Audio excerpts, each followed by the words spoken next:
तीसरे प्रस्ताव के अंदर महामोह राजा उनका किस प्रकार जीवों के ऊपर का आधिपत्य बना करके रखने का पूर्ण जोर के अंदर प्रयास होता है, उसके बारे में स्वाध्याय चालू होता है। लास्ट स्वाध्याय के अंदर ना चंद्रगुप्त और चाणक्य, इनके जीवन का एक प्रसंग कि एक ही प्रसंग के अंदर एक ही जीव के अंदर कितने अलग अलग मोह के फेसेस देखने को मिलते हैं। चंद्रगुप्त हो या चाणक्य हो, जहां जहां पर उनका स्वार्थ पूरा होता था वहां पर किस प्रकार उनके हाव भाव चेंज होते थे। वो कथा ना हमारी अधूरी रह चुकी थी। वो कथा को पूरा करने के बाद अपन आगे बढ़ते हैं। बात यहाँ पर ये हुई थी कि नंद राजा को परास्त करने के लिए चाणक्य और चंद्रगुप्त उनके फ्रेंड पर्वत राजा का सहारा लेते हैं। उनकी आर्मी यूनाइट होती है धीमे धीमे करके। पाटलिपुत्र जो उनका कैपिटल सिटी था नंद नंद राजा का, उस पर अटैक करने से पहले आजू बाजू के जो छोटे मोटे गांव कस्बे वगैरह थे उनको परास्त करके उनके वहां की जो प्रजा थी उनको खुद की आर्मी के अंदर ज्वाइन करते हुए ये चाणक्य चंद्रगुप्त और पर्वत राजा धीमे धीमे करके उनकी जो कैपिटल थी पाटलिपुत्र उसकी तरफ आगे बढ़ रहे थे। जबरदस्त युद्ध हुआ नंद राजा और चंद्रगुप्त के बीच में। बहुत इजीली चंद्रगुप्त की सेना ने नंद राजा को हरा दिया, तख्ता पलट हो गया। नंद राजा वहां से बाहर निकल रहे हैं, उनको आखिरी के अंदर एक रथ और रथ में जितना भी कुछ आ सकता हो वो चीज लेकर के जाने की आज्ञा चाणक्य देते हैं। और वहां पर उनकी पुत्री जाते हुए उनकी आंख चंद्रगुप्त के ऊपर ठहर जाती है। दोनों के बीच में प्रेम के संबंध जागृत होते हैं और चाणक्य की रजामंदी से चंद्रगुप्त और नंद राजा की पुत्री की शादी करने में आती है। यहाँ तक हमने जाना था। नंद राजा और उनकी रानी तो प्रयाण कर लिए, रथ के अंदर बैठ करके जो थोड़ा बहुत सोना या जो सामान वो लोग ले सकते थे वो लेकर के बाहर निकल गए। इस तरफ पर्वत राजा चाणक्य चंद्रगुप्त और उनकी नई रानी ये सब राजमहल के अंदर प्रवेश करते हैं। राजमहल के अलग अलग रूम्स को, अलग अलग कमरे को, अलग अलग कलाकृतियों को देख करके अंदर एक्सप्लोरेशन चल रहा है। और वहां पर एक बहुत ही सुंदर कमरा था और कमरा को खोला तो अंदर एक देव जैसी अप्सरा नारी खड़ी थी। चाणक्य चंद्रगुप्त और पर्वत राजा तीनों ने तीन उस नारी को देखा। चंद्रगुप्त और पर्वत राजा दोनों की आंखों के अंदर विकार जागृत हुए उस कन्या को देख करके। जबरदस्त रूप लावण्य था और सुंदर प्रकार का उसका शरीर का ढांचा था।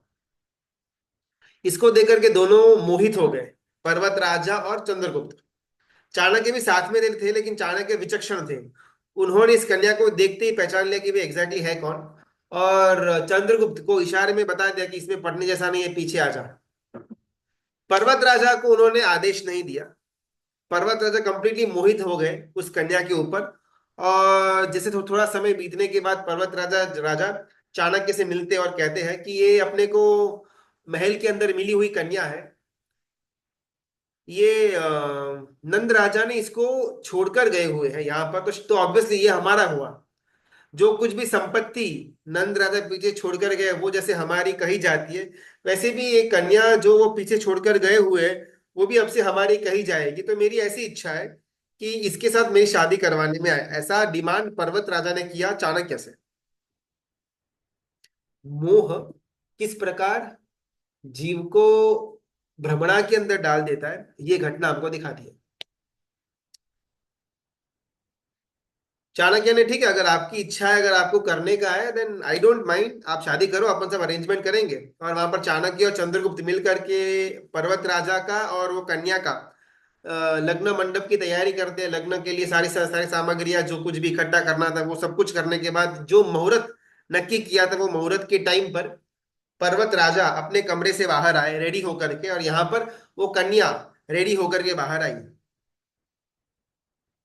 दोनों अपने अपने गंतव्य स्थान पर बैठे हुए पंडित या वहां पर जो भी पुरोहित थे उन्होंने अपना श्लोक चालू किया। दोनों का शादी की रस्म चालू हुई और बीच में हस्त मिलाप का समय आया।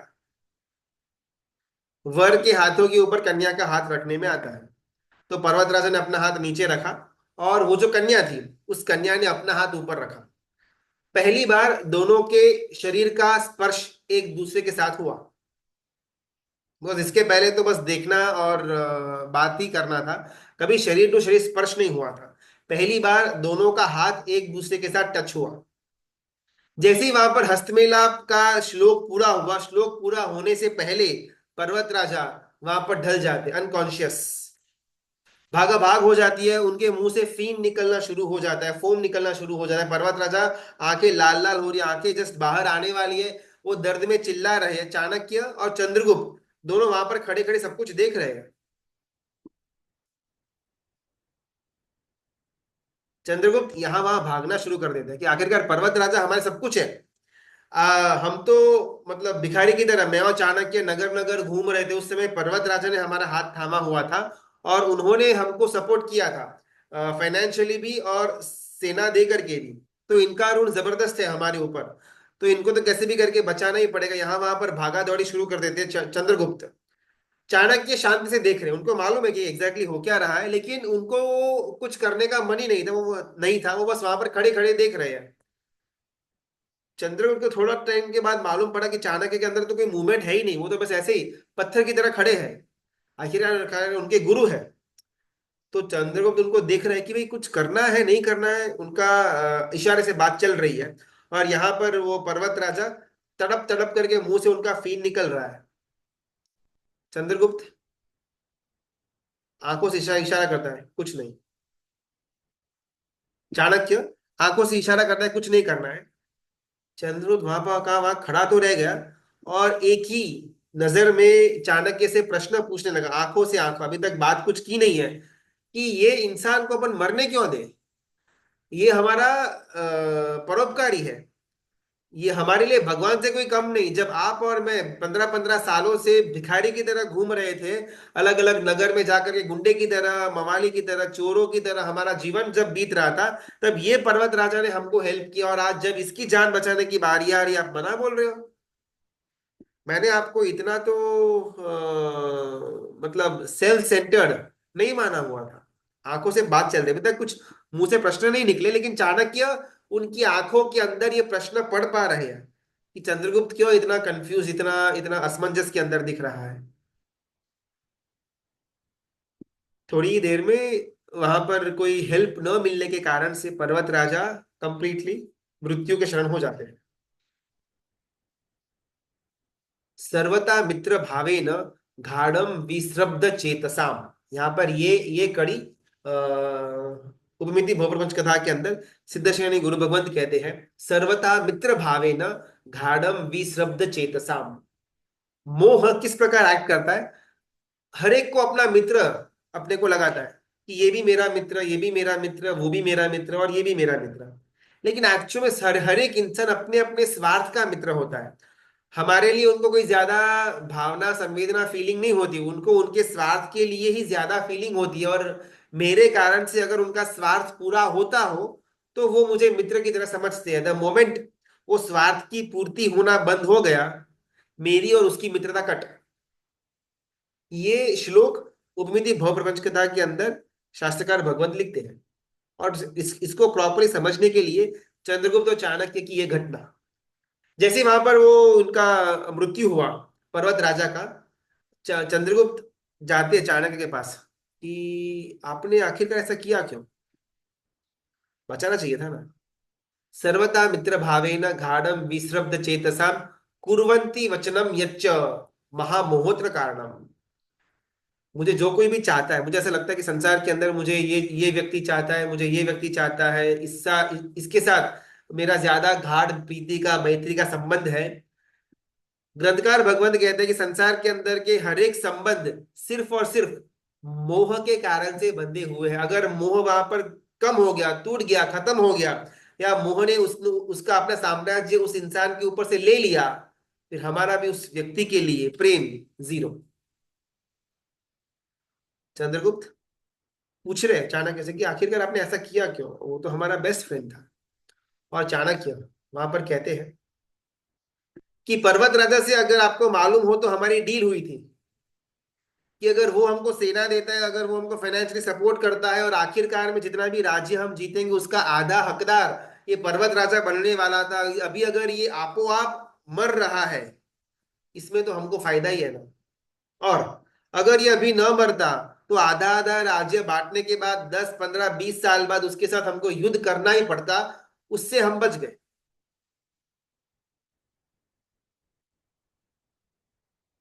चंद्रगुप्त अभी इतना ज्यादा पॉलिटिकली उसकी बुद्धि सक्षम नहीं थी।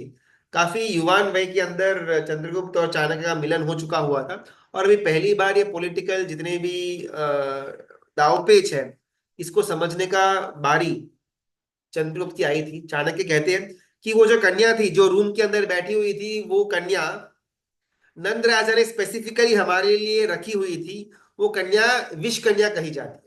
पहले के समय के अंदर, राजा महाराजा के समय के अंदर, जब कोई भी बाहर की कोई अगर पुत्री कोई छोटी उम्र के अंदर अगर राजा को समर्पित हो जाती है, या घर वाले किसी कारण से फाइनेंशियली या कुछ प्रॉब्लम्स हो, तो अपनी छोटी पुत्री को राजा को और सेनापति को सौंप देते थे। और राजा उनको छोटी उम्र से हल्की हल्की मात्रा में विष देता था।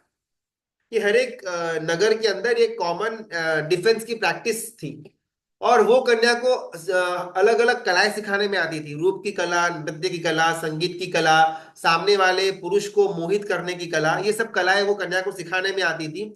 और स्टार्टिंग में जो माइन्यूट डोजेज दिया जाता था विष का, उसको जैसे उसकी उम्र बढ़ती थी उसको डोजेज ज्यादा करने में आता था। इसका कारण ये कि जैसे उसको युवान वय आ जाता तो उसके अंदर कंप्लीटली विष का साम्राज्य बन जाता। फिर उसका जो पसीना भी होता है, उसका खून है, उसका थूक है, उसके अंदर भी इतना जबरदस्त विष की मात्रा आती थी कि अगर कोई भी उसको स्पर्श भी कर ले, उसके पसीने को या उसके मल मूत्र को, तो वो इंसान ऑन द स्पॉट मृत्यु को शरण हो जाता है। इसको विष कन्या कहा जाता था। और ये नंद राजा ने स्पेसिफिकली इस विष कन्या को पीछे हमारे लिए छोड़ा हुआ था ताकि हम इसके ऊपर मोहित हो जाए। और अलग अलग कलाएं तो इसको सिखाने में आई हुई थी। और उससे आप और पर्वत राजा दोनों मोहित हो गए। लेकिन मैंने इसको पहली नजर के अंदर पहचान लिया हुआ था कि विष कन्या है, इसीलिए मैंने आपको वहां पर पीछे हटा लिया। और पर्वत राजा इसके मोह के अंदर आगे बढ़े। चंद्रगुप्त अपने गुरु को इस रूप में शायद पहली बार देख रहा था कि सत्ता की प्राप्ति के लिए, पावर की प्राप्ति के लिए, भले शुभता के लिए था वहां पर। जो प्रजा त्रस्त आ चुकी हुई थी नंद राजा की भोग विलासों से, उससे मुक्त करने के लिए चंद्रगुप्त और चाणक्य ने नगर को अपने कंट्रोल के अंदर लेने का प्लान किया हुआ था। कार्य शुभ था। लेकिन फिर भी पहली बार चंद्रगुप्त ने चाणक्य को इस रूप के अंदर देखा कि सत्ता, पावर को प्राप्त करने के लिए अपने साथी तक को वो कुर्बान करने को रेडी थे। यहाँ पर सिद्धेश्वरी गणि गुरु भगवंत कहते हैं कि वो जो विष कन्या थी, जिसका स्पर्श करने मात्र से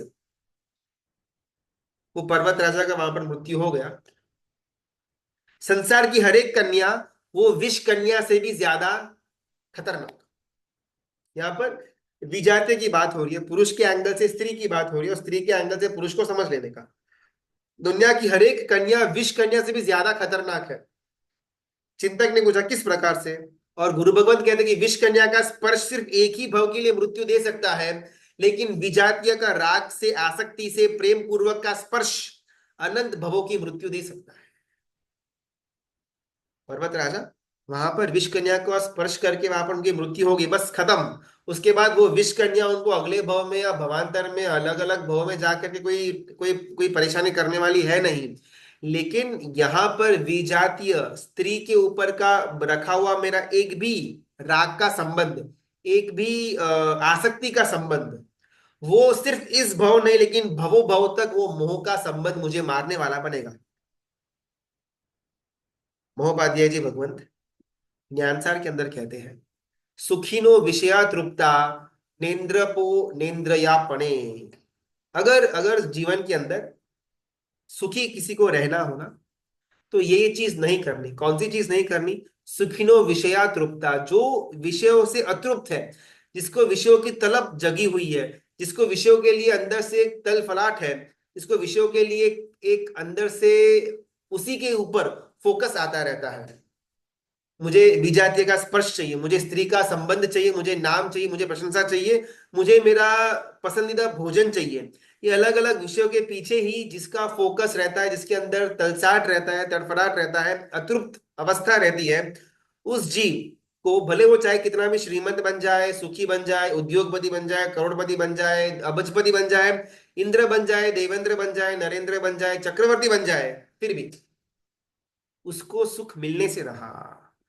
भिक्षु रेकः सुखी लोके ज्ञान तृप्तो निरंजन। जब ये पहली लाइन महोपाध्याय जी भगवंत लिखते हैं तो चिंतक ने पूछा तो फिर सुख मिलेगा कैसे, और सेकेंड लाइन के अंदर सही मायने में सुख कहां से मिलेगा, इसके बारे में महोपाध्याय जी भगवंत लिखते हैं कि पूरी दुनिया के अंदर अगर किसी को सुखी होना हो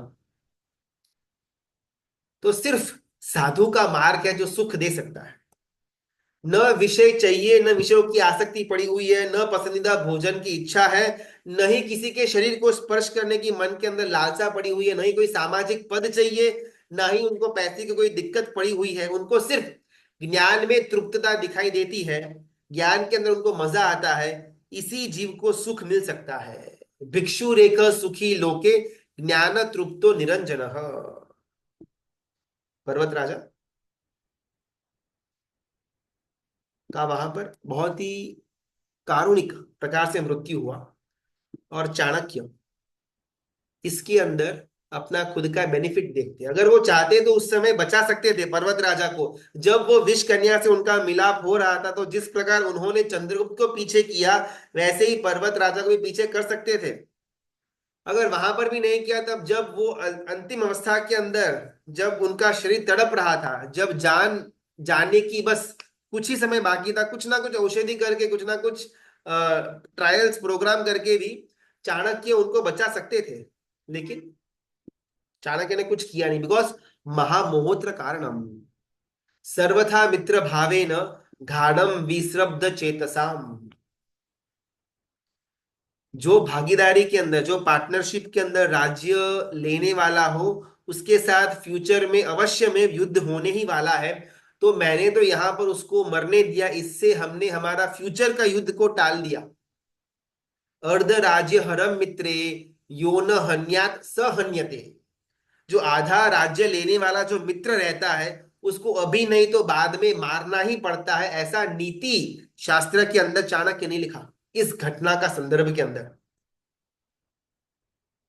जिन शासन कितना अनेकांत साधवाद वाला है, इस घटना के अंदर से भी पॉजिटिव वस्तु सिद्धेश्वरी गुरु भगवंत हमको समझाते हैं कि चाणक्य हो, चंद्रगुप्त हो, या पर्वत राजा हो, या नंद राजा की पुत्री हो, हर एक के अंदर जो अलग अलग मोह के फेसेस चल रहे थे, किसी को सत्ता का था, किसी को पैसे का था, किसी को प्रेम का था, किसी को विषय की आसक्ति का था। हर एक के अंदर अलग अलग अलग अलग कारण थे, लेकिन कलेक्टिवली इसको मोह कहा जाएगा। जिस प्रकार नीति शास्त्र के अंदर चाणक्य कहते हैं अर्ध राज्य हरम मित्रम यो न हन्यात् स हन्यते। आधा राज्य लेने वाला, आधी संपत्ति लेने वाला, आधी पार्टनरशिप के अंदर धंधा करने वाला अगर कोई हो, वो आज नहीं तो कल जाकर के पूरा का पूरा लेकर के ही मानेगा। उसी प्रकार आज जो हमारा अंदर मोह पड़ा हुआ है, जो हमारा आधा नहीं लेकिन पूरा का पूरा जीवन कंट्रोल करके बैठा हुआ है, वो आने वाले भव के अंदर हमको उसकी चंगुल से छोड़ दे, इम्पॉसिबल। जिस प्रकार चाणक्य ने आधा राज्य लेने वाले को भी मौत के घाट उतार दिया, पूरा का पूरा राज्य लेकर के बैठा हुआ मोह राजा, और उसको हम अधीन होकर बैठे हुए हैं। सिद्धेश्वरी गुरु भगवंत कहते हैं संसार के अंदर एक भी वस्तु मेरी है नहीं, लेकिन फिर भी उसको छोड़ने की हिम्मत मेरे अंदर पड़ी नहीं। न नाम, न शरीर, न संबंध, न घर, न ही धंधा, कुछ भी मेरा है नहीं, न मेरे साथ आने वाला है। मेरे जाने के बाद शायद 2 4 6 8 महीने तक भी लोग इसके संदर्भ में मुझे याद करें, ऐसी कोई संभावना दिखती है नहीं। फिर भी उसी वस्तुओं के लिए, उसी उसी नामना के इर्द गिर्द मैंने अपने जीवन के 60 80 साल बिता दिए। और उस 80 साल के अंदर मेरी यही मान्यता थी कि सब कुछ मेरा है, मेरा है, मेरा है। और बैक ऑफ द माइंड ये भी अपन जानते थे कि इसमें से कुछ भी मेरा नहीं है। लेकिन दरिद्रता देखो, मोह की दशा देखो, ये सब कुछ जानने के बाद भी ये छोड़ने के अंदर मेरा कोई सत्व नहीं। विलंघ्य च महामोह स्ववीर्येण निराकुलः काश्चिद्वंबश्च तुश्चश्चै यतिर्भावस्थितानपि। अगला आगे बढ़ते हैं महामोह के अंदर। सिद्ध श्री गणि गुरु भगवंत, खानदानी पुरुष हो या खानदानी स्त्री हो या कोई मित्र हो, उसको नीचे गिराने का काम अगर कोई करे तो वो महामोह। ये तो हमने पहले श्लोक के अंदर देखा। आगे बढ़ते हैं कि इससे भी आगे की स्थिति के अंदर अगर किसी ने दीक्षा ले ली हुई हो, संयम का मार्ग अपना लिया हुआ हो, संसार का त्याग करके बैठा हुआ जीव, उसको भी अलग अलग प्रकार के काम के लोभ के कीड़े जो अंदर जागृत करवाए, उसका नाम महामोह। एक अपन प्रश्न थोड़ा लेकर के फिर आगे बढ़ते हैं। जिसको उत्तर मालूम होना, एकदम नॉर्मल सेटअप है, वो अपने आप को अनम्यूट करके करके उत्तर देना। समझो, जस्ट इमेजिन कि अपन लोग अपने संघ के अंदर प्रतिक्रमण करने के लिए बैठे हुए हैं। भाइयों के अंदर एक पार्षदा बैठी हुई है और अलग हॉल के अंदर बहनों की एक पार्षदा बैठी हुई है। समझो कि वहां पर कोई और व्यक्ति कुछ सूत्र बोल रहे हैं प्रतिक्रमण के अंदर। गुरु भगवान बैठे हुए हैं और साथ में कई सारे श्रावक और श्राविकाओं का ग्रुप अलग अलग बैठा हुआ है। कोई और श्रावक या फिर कोई और श्राविका कोई सूत्र प्रतिक्रमण के अंदर बोल रहे हैं। इरिया भैया आया, ठाणाओ ठाणम शंका मिया बोला, आखिरी गाथा का पहली लाइन, ठाणाओ ठाणम शंका मिया। उसके बाद की लाइन के अंदर उनकी गड़बड़ हो गई। इरिया व्यय का सूत्र शायद सबको मालूम तो होगा, ठाना और ठाना संख्या मिया, जीवी आओ वव्रव्य तस्य इच्छा में देखो। अभी कोई भाई जो ये सूत्र प्रतिक्रमण के अंदर बोल रहे थे, उनको ठाना और ठानम शंका मिया के बाद फंबल हो गया, कुछ वर्ड्स मालूम नहीं पड़े, वहां पर अटक गए, रुक गए। तो अगर मैं वहां पर, हम अगर वहां पर बैठे हुए हैं, तो हम क्या करेंगे?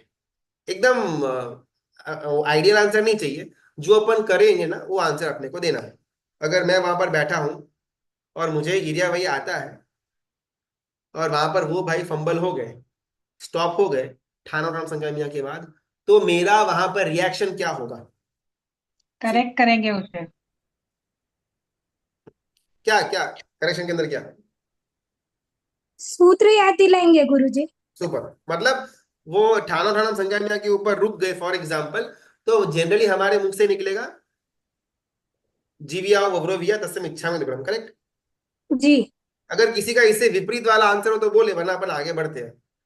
चलो, सब लोग इसमें सहमत तो है। किसी ने लिखा कि मन में बोलेंगे, उत्कृष्ट है, लेकिन वहां पर गाड़ी तो अटक जाएगी ना। अगर मैंने तो मन में बोल दिया, चलो ठीक है, मुझे मालूम था एरिया में मैंने बोल दिया, लेकिन वहां पर सामूहिक क्रिया हो रही थी, कोई भाई वहां पर सूत्र बोल रहे थे, तो वहां पर सामूहिक क्रिया तो अटक जाएगी ना। तो मुझे वो क्रिया को आगे बढ़ाना है, मुझे उनके अंदर कोई दोष नहीं ढूंढना है। I am very clear on that part कि भाई मुझे उनकी गलती को फाइंड आउट नहीं करना है, लेकिन क्रिया का भी एक एक एक उसका उसका एक विधि है, उसका एक सिस्टम है कि अगर यहाँ पर स्टक हो जाएगा तो आगे बढ़ नहीं पाएंगे। तो क्रिया को आगे बढ़ाने के लिए भी अपन उनको टोकेंगे या फिर उनको करेक्शन करेंगे या फिर उनके सूत्र के अंदर शुद्धि को लेकर के आएंगे। इतना अपन करेंगे, भले अपना आशय चाहे कुछ भी हो, वी विल करेक्ट देम और क्रिया को आगे बढ़ाएंगे। अभी ठाना उठाना संख्या मिया जीविया वव्रविया तक बोल दिया। अगर वहां पर फंबल हो गया, अपन नेक्स्ट क्या करेंगे? जी, बहुत इसमें से ना सुंदर अपन। साहेब जी रहे। Yes yes Dinesh. साहेब जी रहे तो साहेब जी बोलेंगे, अपन को शांत रहना करेक्ट। पड़ता है। सुपर, चलो। साहिब जी ने वहां पर ध्यान नहीं दिया, और इमेजिन कि साहिब जी नहीं है, अपन सिर्फ श्रावक लोग बैठे हुए हैं, और एक से बाकी किसी को एरिया वे नहीं मालूम, आपको ही मालूम है और जो भाई बोल रहे हैं उन्हीं को मालूम है, और आखिरी लाइन के अंदर उनका स्टक फंबल हो गया, हम क्या करेंगे? सूत्र पूरा करेंगे गुरुजी। लास्ट लाइन बोल के, राइट? लास्ट लाइन कौन सी आएगी? जी। जीविया वव्रोविया तस्मिच्छामि दुग्धम। तत्सम इच्छा को अपन वहां पर बोलेंगे। अभी जस्ट इमेजिन यही सिनेरियो अपन चेंज करते हैं। प्रतिगमन नहीं है, अपन ऐसे नॉर्मली बैठे हुए हैं, सामने वाले से कोई मिस्टेक हो गई, क्या मेरे मुख से निकलेगा मिच्छा में दुक्कडम? वापिस प्रतिगमन का आलंबन लेके वहां पर ना, हमारा आशय एकदम क्लियरली, मैं बोलता हूं कि मेरा कोई भी उसकी गलती फाइंड आउट करना नहीं था, बस क्रिया को आगे लेकर के जाना ही मेरा एक उद्देश्य था। इसीलिए मैंने वहां पर तत्सम इच्छा में दुक्कडम वो भाई को याद दिलाया ताकि वो आगे बढ़ सके। अभी जब सिनेरियो चेंज होता है, प्रतिगमन पूरा हो गया हुआ, अपन घर पर आ गए गए हुए हैं या फिर कोई सामाजिक प्रसंग के अंदर मिले हुए हैं, और कहीं किसी और से मिस्टेक हो गई, तो क्या मेरे अंदर इतना जिगर होगा तत्सम इच्छा में दुक्कडम बोलने का? ये ना अपने को कहीं सिखाना। कहीं किसी और से मतलब हम साथ में बैठे हैं क्या? हाँ उनसे मतलब, मिस्टेक। यस यस, मतलब मेरा और किसी और के बीच में कुछ ना कुछ मना, कुछ कुछ मन मिटाव कुछ हो गया, कुछ कुछ घटना घटित हो गई, मिस्टेक उनकी थी। क्लियरली अगर मैं सत्य बोलूं ना, तो मेरी कोई मिस्टेक नहीं थी, 100% फॉल्ट उन्हीं का था। तो क्या मैं वहां पर पहल करूंगा तत्सम इच्छा में बोलने की? प्रतिक्रमण का जो सेटअप था ना, उसके अंदर मेरी कोई गलती नहीं थी। वो भाई ने आदेश लिया, वो भाई ने एरिया भैया बोला, आखिरी में अटक गए, तो मैं उनको हेल्प करूंगा पूरा करने के लिए, मुझे उनका कोई गलती फाइंड आउट नहीं करना था। लेकिन वो भाव प्रतिक्रमण के बाहर जहां पर ज्यादा आवश्यकता थी, वहां पर आते क्यों नहीं? मेरा और किसी के साथ का कुछ झगड़ा हो गया, उनका पूरा का पूरा फॉल्ट था, मेरा कोई फॉल्ट नहीं था। ये कोई पक्षपात से नहीं बोल रहा, एक्चुअल में ऐसा ही था। लेकिन फिर भी वहां पर मुझे क्या ख्याल आएगा दिमाग के अंदर, वो बोले, मैं क्यों बोलूं? उन्होंने गलती की, उनकी तरफ से झगड़ा शुरू हुआ था, उन्होंने द्वेष किया, उन्होंने लोभ किया, उन्होंने कषाय को प्रकट किया, वो आकर के बोले। अपन तो मन से एकदम चोखे हैं। वापिस हम प्रतिक्रमण के ऊपर जाते हैं। सी ये ना मोह को समझने के लिए बारीकियों में जा रहे हैं अपन, ऊपर ऊपर से इतनी देर तक जा रहे थे। अभी हमारे मन के अंदर की बारीकियों में किस प्रकार मोह अपने को भ्रमणा के अंदर लेकर के आते हैं, वो समझना है।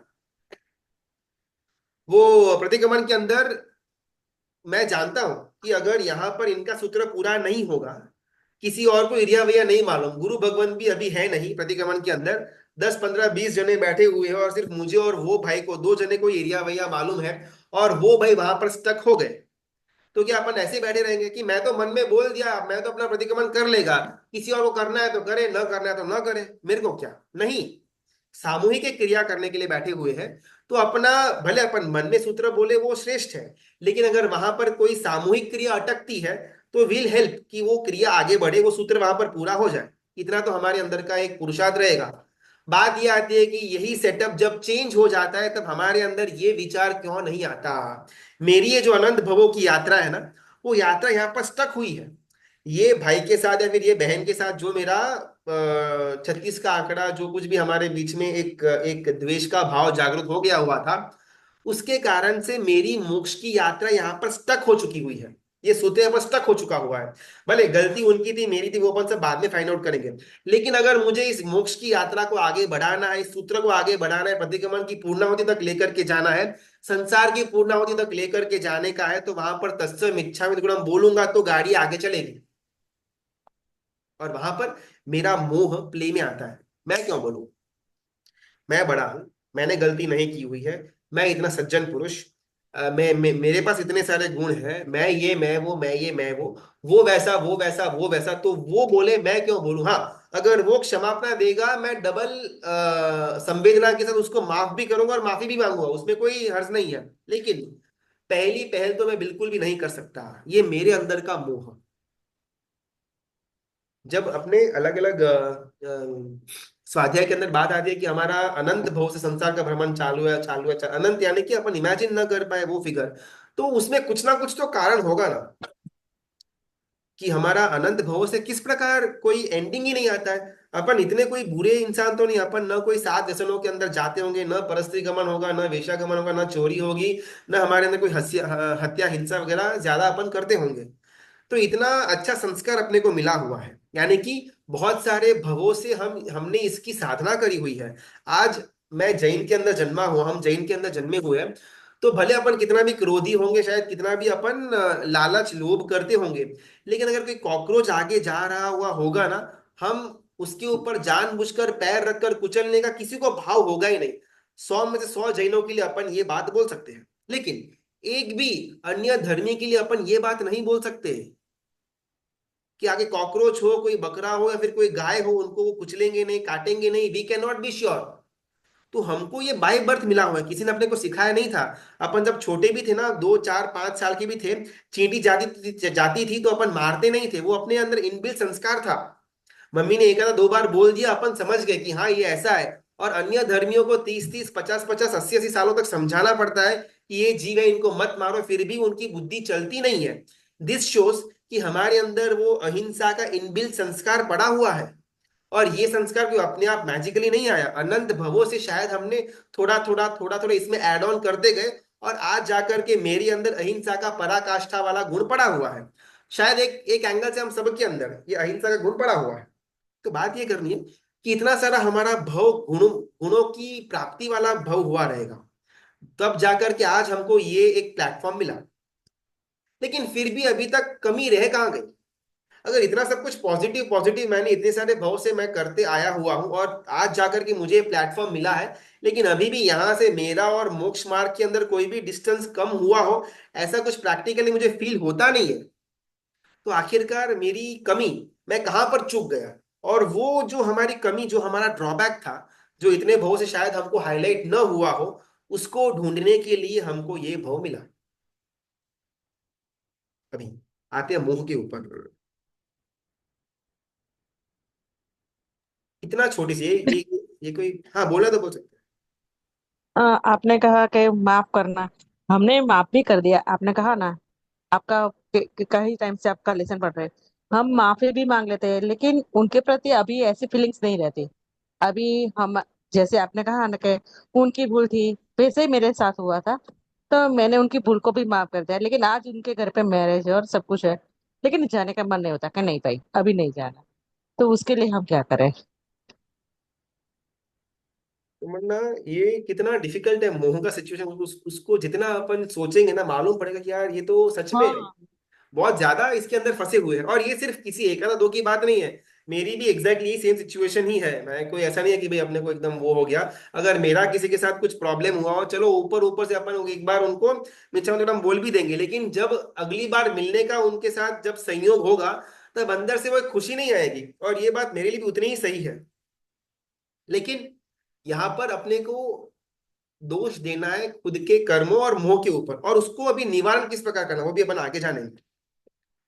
जैसे बहन ने बोला कि ऐसे किसी के साथ अगर ऐसा कुछ हुआ, आपने उसको एक बार माफ तो कर दिया, लेकिन फिर भी अंदर से वो एक खुशी या वो एक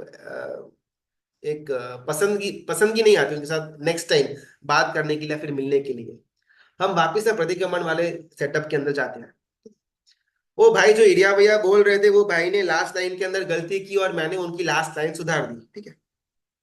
प्रतिक्रमण पूरा हो जाने के बाद, एक दिन बाद, दिन बाद, न तो वो भाई को मालूम होगा, न मुझे मालूम होगा कि उन्होंने मिस्टेक की थी।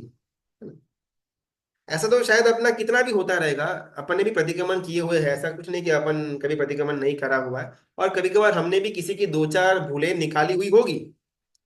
और आज अगर इस मोमेंट ऑफ टाइम में मैं याद करूं कि 2-4 दिन पहले जो चातुर्मासी चौदस का प्रतिक्रमण हुआ था, पाक्षिक प्रतिक्रमण हुआ था, उसमें मैंने भी शायद दो चार भूलें निकाली थी।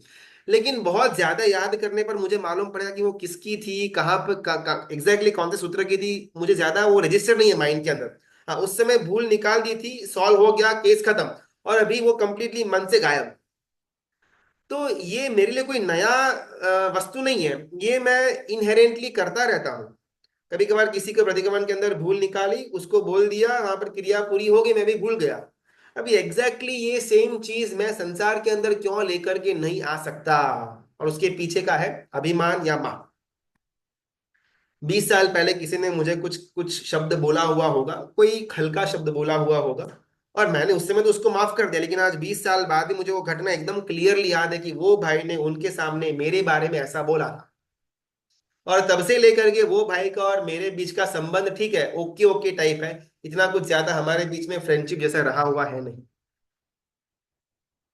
और अपने को लगता है कि इसमें से बाहर कैसे आए। लेकिन जब एग्जैक्टली ये सेम थिंग प्रतिक्रमण जैसे सेटअप के अंदर होती है ना, तो उससे में अपन बहुत इजीली बाहर आ भी जाते हैं, और आना भी चाहिए। तो वो सेम चीज यहाँ पर अप्लाई क्यों नहीं कर पा रहे हैं, उसका नाम है महामोहत्र कारणम। कितना डिफिकल्ट लगता है ना कि ठीक है, एग्जाम्पल में अपने को एकदम इजी लगे कि हाँ ये ए फॉर एप्पल और बी फॉर बॉल, उतना इजी लगे कि हाँ अच्छा वैसे वहां पर वो किया, सेम टू सेम चीज कॉपी पेस्ट यहाँ पर करनी थी संसार के अंदर भी, भूलने के लिए, मिथ्यानुक्रम देने के बाद। लेकिन ये बोलना जितना इजी है, उतना शायद आचरण के अंदर लेकर के आना उतना ज्यादा डिफिकल्ट। और ये जो कॉन्ट्रास्ट, जो नेचर है, इस नेचर के पीछे का अगर कोई कारण हो, वो है महामोह। इसमें लिखा हुआ है कि ग्रंथकार भगवंत का जो श्लोक था भिक्षुक वाला, वो श्लोक एक बार वापस अपन रिपीट कर लेते हैं, है ना। एक्चुअली मैं क्या, वो श्लोक सारे वो लिख करके रखे हुए, मुझे भी एक बार वापस से उसको देखना पड़ेगा, याद तो है नहीं। अपन क्लास के एंडिंग में वो श्लोक एक बार फिर से देख लेंगे। बात करनी है महामोह की। कितना इजीली ये हमारे मन के विचारों को बदलता है, और अपने को मालूम भी नहीं पड़ता। ये जो अपने आज छोटा सा एग्जाम्पल लिया, ये प्रतिक्रमण का मिच्छामि गुणम, और संसार का मिथ्या अनुक्रम के अंदर का, ऐसा तो कितना भी होता रहेगा। ये तो बहुत एक छोटा सा एक भाग अपन अपन ने हाईलाइट किया हुआ था। ऐसा अगर अपन देखें तो कई सारी चीजें होगी जो अपने को मालूम ही ना हो, और उस चीजों के अंदर महामोह ने अपना रोल प्ले कर दिया हुआ था। स्पेसिफिकली मिथ्या अनुक्रम की बात यहां पर क्यों ली, क्योंकि जब तक मेरे अंदर कषाय अनंतानुबंधी के लेवल के रहेंगे, तब तक मैं पहले गुणस्थानक मिथ्यात्व से बाहर नहीं आ सकता। मैं परमात्मा की पूजा करूं, रोज स्वाध्याय करूं, मैं समता समता समता की माला जपता रहूं, मैं तीर्थ यात्रा करूं, गुरु भगवंत की व्यावच करूं, लेकिन एक भी जीव के साथ अगर मुझे अनंतानुबंधी के लेवल का कषाय, यानी कि 1 साल से ज्यादा अवधि वाला अगर मेरे अंदर किसी भी जीव के लिए द्वेष पड़ा हुआ है, तब तक मैं मिथ्यात्वी, डेफिनेटली मिथ्यात्वी, भले मैं कितना भी 14 पूर्व भी क्यों ना पढ़ लूं, लेकिन अगर इस स्पॉट में कुछ मेरा गड़बड़ चल रहा है, मैं सम्यक्त्व को प्राप्त कर ही नहीं पाऊंगा। और दुख की बात यह है कि ये सारी चीजों जो माइन्यूट है, उसकी तरफ मेरा अपना शायद फोकस कम जाता होगा। ज्यादा अपन यात्राएं करें, ज्यादा सामयिक हो, ज्यादा हमारी परमात्मा की पूजा हो, भक्ति ज्यादा हो, स्वाध्याय ज्यादा हो, इसके लिए हमारा फोकस ज्यादा होगा। ओके, अच्छा होना चाहिए, लेकिन साइमल्टेनियसली इसके माध्यम से मेरे अंदर कषायों की जो पकड़ है, जो अनंतानुबंधी के लेवल का है, वो अप्रत्याख्याने के लेवल का है, अप्रत्याख्याने का प्रत्याख्याने के लेवल का है, और प्रत्याख्यान्य का संज्वलन की मात्रा तक मेरा वो कषाय टिक जाए, वो मेरा गोल होना चाहिए। लेकिन दुर्भाग्यवश किसी भी धर्म क्रिया के अंदर मेरा ये गोल होता ही नहीं है। और यहां पर कारण मोह किस प्रकार, ये सारी जो धर्म क्रिया है ना, वो परमात्मा के द्वारा कही हुई है। चाहे सामायिक का धर्म हो, प्रतिक्रमण का धर्म हो, परमात्मा की पूजा का धर्म हो, भक्ति का योग हो, या फिर ज्ञान का योग हो, ये सब कुछ परमात्मा के द्वारा अपने को मिला। तो परमात्मा ने अगर बोला हुआ है, तो ऑब्वियसली इसके पीछे हमारी मुक्ति मोक्ष का मार्ग आगे बढ़े, मोह हमारे अंदर कम हो, कषाय का जो पकड़ है, रस है, वो कम हो, यही टारगेट होगा। और इसी टारगेट को माइंड में रख करके उन्होंने ये सारे के सारे धर्म के अंग हमको दिए। भाई मोह कैसे काम करता है ना, हमको धर्म का अंग प्राप्त तो होता है। मैंने परमात्मा की पूजा नाम का एक धर्म किया, सामयिक नाम का एक धर्म किया, स्वाध्याय नाम का एक धर्म किया, यात्रा नाम का एक धर्म किया, तीर्थ यात्रा का, भक्ति का एक ध्यान का योग मैंने किया। लेकिन महामोह मेरे और वो धर्म के फल के बीच में एक दीवार लेकर के आ जाता है, और मुझे उससे कोई प्रॉब्लम भी नहीं है। मैंने परमात्मा की पूजा की, बस फुल स्टॉप। क्या इसके द्वारा मेरे अंदर कषाय की मंदता आई? कभी भी मेरा वो एंगल बना ही नहीं था। मैंने सामयिक कर लिया 48 मिनट्स, रोज का इतना इतना टिक मार्क हो गया, साल की 300 सामयिक मेरी हो गई, सुपर अनुमोदना, लेकिन वो सामयिक के द्वारा क्या मेरे अंदर समता का लाभ हुआ? No idea at all. मैंने इतनी परमात्मा की यात्राएं की, इतनी भक्ति के योग के अंदर आगे बढ़ा, कायोत्सर्ग के ध्यान के अंदर मैं आगे बढ़ा, लेकिन क्या इससे मेरे अंदर एक भी जीव के लिए कषाय अनंतानुबंधी के घर का न हो, क्या वो जागृति अंदर आई? No idea at all. इतना भयंकर है मोह।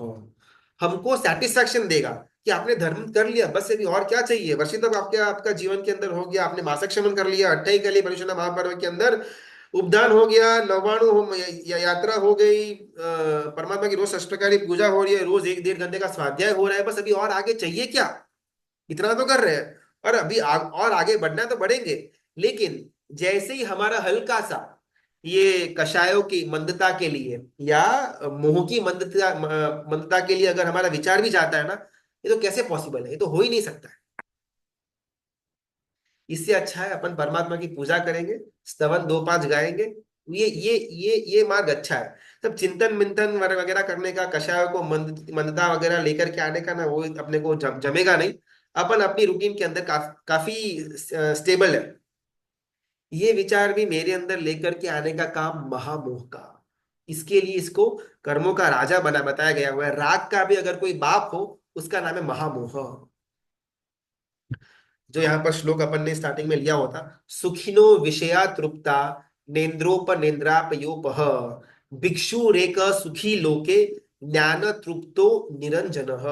भिक्षु रेक सुखी लोके, भिक्षु यानी कि जो इसको अपन भिक्षुक साधु की उपमा देते हैं, सुखी लोके समस्त लोक के अंदर सबसे ज्यादा सुखी जीव अगर कोई हो, भिक्षु कह, भिक्षु रे कह। ज्ञान तृप्तो निरंजन, यहां पर सिर्फ हवा में बात नहीं करी हुई है। क्यों ऐसा है? तो सेकेंड भाग के अंदर उसका रीजन दिया गया।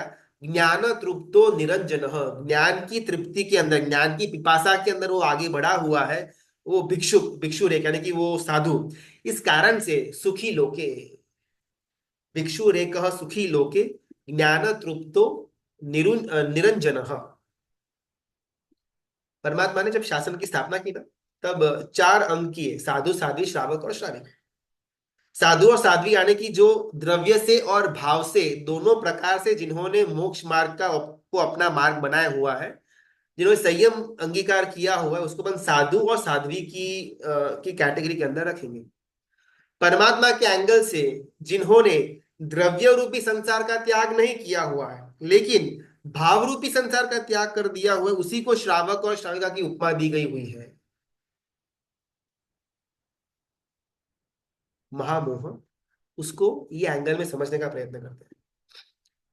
परमात्मा ने अपने उत्तराध्ययन सूत्र के अंदर एक बहुत सुंदर बात ये श्रावक को लेकर के करते हैं। श्रावक जो जिसका द्रव्य संसार पड़ा हुआ है, सत्व की कमी बोलो, पुरुषार्थ की कमी बोलो, कर्मों का उदय बोलो, चाहे रीजन जो कुछ भी हो, लेकिन जिसका अभी तक द्रव्य यानी कि बाहरी रूप से जिसका संसार अभी चालू है, कायम है, उसके अंदर वो रथ है, लेकिन भाव संसार जिसका कब का छूट गया हुआ हो, उस जीव को श्रावक कहा जाता है।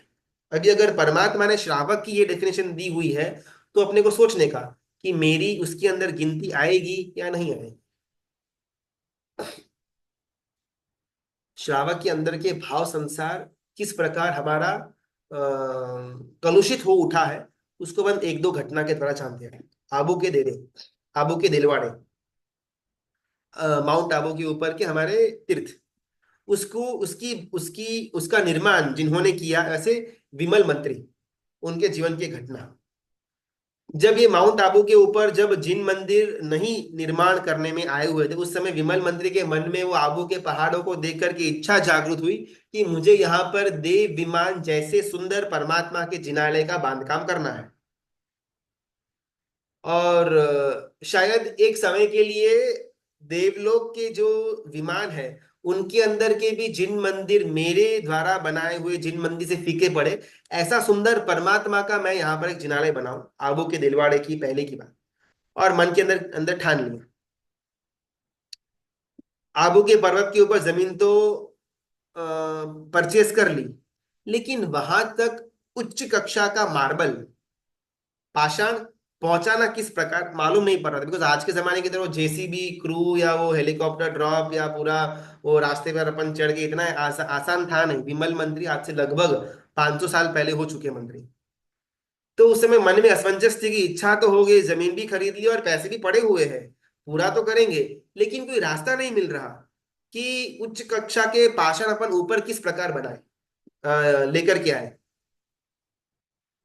और पहले के समय के अंदर आर्य संस्कृति, आर्य देश के अंदर जन्म मिलना, इसको भी एक एक पुण्य का उदय इसलिए माना गया हुआ है कि आर्य क्षेत्र के अंदर पहले से ही बचपन से इस प्रकार के संस्कार देने में आते थे कि जब कोई भी काम आपसे न हो तब परमात्मा के ऊपर छोड़ देना चाहिए।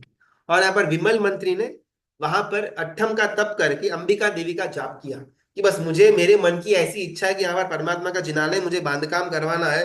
अभी आपको ही मुझे रास्ता दिखाना पड़ेगा, बिकॉज मेरी शक्ति यहाँ पर सीमित हो उठती है। आज के जमाने के अंदर भौतिकवाद के अंदर बस आप पुरुषार्थ करते रहो करते रहो करते रहो, आपका हो जाएगा। लेकिन एक समय जहां पर पुरुषार्थ की सीमा आ जाती है, उसके बाद मॉडर्न वर्ल्ड के अंदर डिप्रेशन की धारा चालू होती है। और आर्य संस्कृति के अंदर जहां पर पुरुषार्थ की सीमा आ जाती है, वहां से भक्ति की योग की शुरुआत होती थी। यहाँ पर ये विमल मंत्री completely surrender to Ambika Devi, उनका जाप उनकी साधना के अंदर लग गए। आखिरकार शासन रक्षिका अधिष्ठिका देवी है, और लगभग 500 साल पहले की घटना। और अंबिका देवी वहां पर जागृत हो भी उठती है और इनकी आराधना को देखा, साधना को देखा। नॉर्मली से हर एक देव देवी को, चाहे वो व्यंतर हो, वाण व्यंतर हो, या ज्योतिष हो, या वैमानिक हो, हर एक देव देवी को बाय डिफॉल्ट अवधि ज्ञान होगा। उसका लेवल कम ज्यादा हो सकता है, लेकिन सामने वाला क्या सोच रहा है ना, अब कुछ मर्यादित काल और क्षेत्र के अवगाहना के अंदर सामने वाले के मन के हाव भाव को वो जान सकते हैं। तो अंबिका देवी यहाँ पर आ गए, उन्होंने इनके मन की शुद्धता को परख तो लिया, लेकिन अभी इतना बड़ा कार्य करने की मांगनी विमल मंत्री की आई हुई है, तो प्रॉपरली इनको टेस्टिंग करना था अंबिका देवी को, कि इनकी मन की जो शुद्धता है वो कैसी। और वहां पर अट्ठम का जो तप उनको करना था वो तप वगैरह पूरा तो हो गया, और विमल मंत्री धीमे धीमे अपने कार्य के अंदर लग गए। और 2-4 दिन बाद अंबिका देवी एक बहुत ही सुंदर युवती का रूप लेकर के रास्ते से चल रही है, जिस रास्ते से ऑपोजिट साइड में विमल मंत्री आगे बढ़ रहे हैं। देवी है, लब्धि है, सुंदर शरीर, और वो देवलोक की अप्सरा ही है, लेकिन उससे भी ज्यादा सुंदर रूपवान स्त्री, और जिसने उद्भट वेश पहने हुए थे। आज के जमाने के अंदर बोले तो जिसने एकदम जीन्स और टी शर्ट क्रॉप टॉप पहना हुआ हो, उस जमाने में ऐसा तो नहीं था, लेकिन उस जमाने में जिसको उद्भट वेश कहा जाए, वैसा वेश पहन करके एकदम सुंदर स्त्री चल करके आ रही थी। जैसे ही वो स्त्री रास्ते पर चल रही थी, वो युवती यानी कि अंबिका माता रास्ते पर चल रही थी, रास्ते के जो बाकी के जो लोग थे उनकी आंखें उसी के ऊपर टिकी हुई थी। क्या रूप है, क्या रूप है, क्या रूप है, ऐसा उनके मन के अंदर चल रहा था। विमल मंत्री भी उसी रास्ते से आगे जा रहे थे, उनकी उनका मुंह तो नीचे ही रख करके वो आगे बढ़ रहे थे। युवती ने देखा कि इसकी नजर मुझसे मिल नहीं रही है, वहां पर कुछ भी आवाज करके बात करके विमल मंत्री को रोका। किस कुल में हमारा जन्म हुआ है, किस धर्म के अंदर शासन के अंदर हम आए हुए हैं, किसको हमने अपना परमात्मा माना हुआ है, ये एग्जाम्पल से हमको सीखने जैसा है। युवती ने उनको रोका और बोला कि अरे आप तो मुझे देख भी नहीं रहे हो, मैं तो आपसे ही मिलने आई हुई हुई हूँ। मैं ऐसे ऐसे फलाना फलाना देश से बिलोंग करती हूँ, और वहां पर मैंने आपकी बहुत नामना ख्याति सुनी हुई है, और तब से ही मैंने मन के अंदर ठान लिया हुआ था कि अगर मैं शादी करूंगी, अगर मैं अपना गृहस्थी की शुरुआत करूंगी, तो सिर्फ विमल मंत्री के साथ। भले आप मुझे जानते या नहीं जानते वो मुझे मालूम नहीं, लेकिन मैं आपकी शरणार्थी सेविका बनने को रेडी हूं।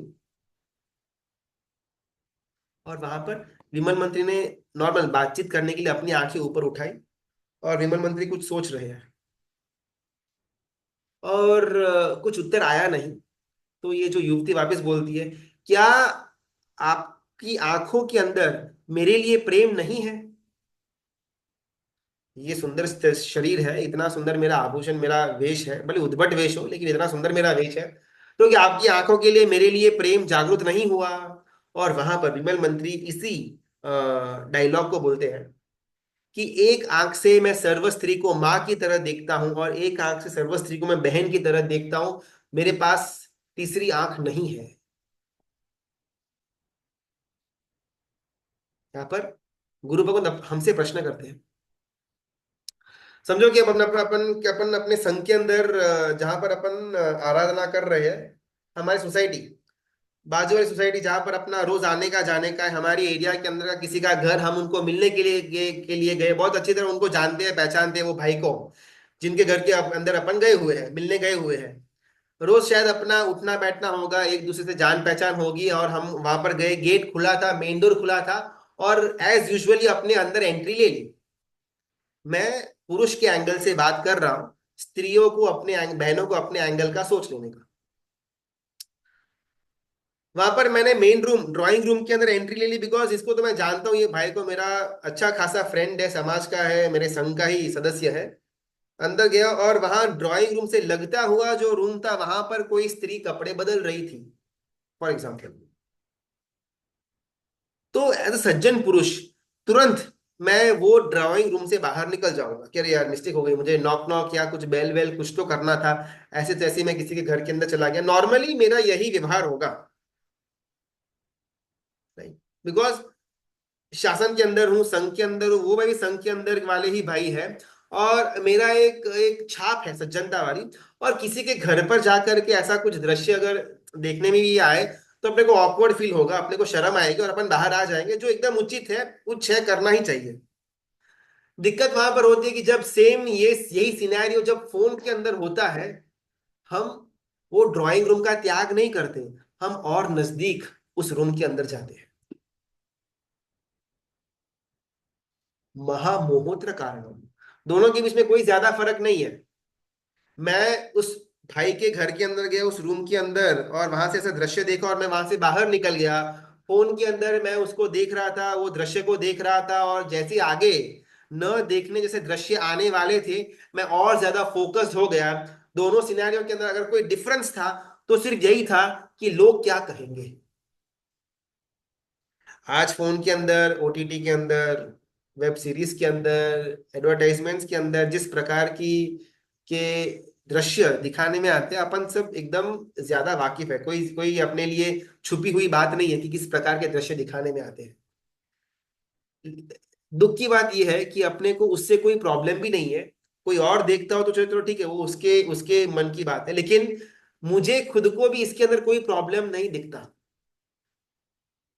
ये दोनों सिनेरियो के अंदर जो मेरे विचारों में चेंज को लेकर के आता है, उसका नाम है महामोह।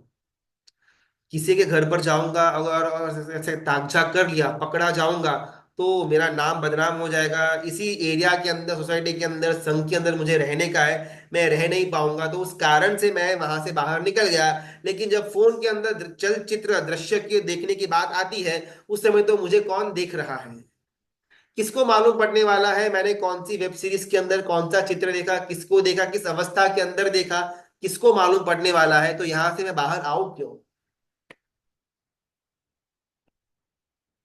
महामोहोत्र कारणम।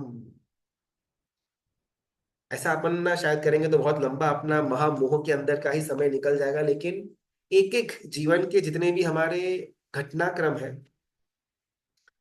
जिसको अपने जो अपने को ज्यादा गलत लगे भी नहीं,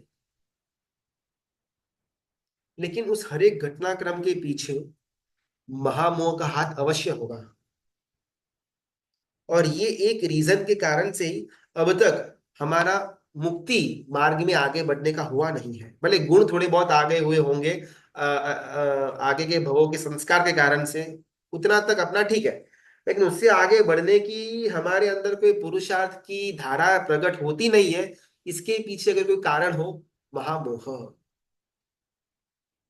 अभी इस महामोह को, ये जो हमने आज डिटेलिंग थोड़ा बहुत प्रयत्न किया कि जीवन के अंदर कहाँ कहाँ पर महामोह अपने को भ्रमित करवाता है और अपने को मालूम भी नहीं पड़ता है, थोड़ा एक आधा दो एग्जांपल्स लेकर के फिर जो अपना मेन टॉपिक था इसका सॉल्यूशंस क्या, उसकी तरफ अपना स्वाध्याय को आगे लेकर के जाएंगे। इसकी जो लाइन है ना, अपने जो आज भिक्षुक वाला जो अ, गाथा का स्वाध्याय किया, उस गाथा को अपन ग्रुप के अंदर टाइप करके डाल देंगे, ताकि अगर किसी को बाद में भी स्वाध्याय करना हो, इसका रटन करना हो, तो बहुत बहुत इजीली कर पाए। शायद यहाँ पर प्रॉपरली उसको नोट डाउन करना डिफिकल्ट हो, तो कल के दिन तक हम इसको ग्रुप के अंदर डाल देंगे ताकि इसका स्वाध्याय अपन कर पाएंगे। वितराग की आज्ञा विरुद्ध कुछ भी बोला हुआ हो तो मिच्छामि दुक्कडम। यहाँ पर बोलना बहुत इजी है मिच्छामि दुक्कडम, लेकिन जब सही जिसके साथ मेरा 36 का आंकड़ा हुआ, उसके साथ कुछ झगड़ा वगड़ा हुआ हो, कुछ द्वेष का संबंध हुआ हो, उसके उसको जाकर के मिच्छा में दुक्कडम बोलना मेरे लिए बहुत बहुत डिफिकल्ट। और इन दोनों के बीच का जो डिफरेंस है, वो डिफरेंस को लेकर के आने वाला महामोह। तो बहुत बहुत धन्यवाद। अनुमोदना, प्रणाम।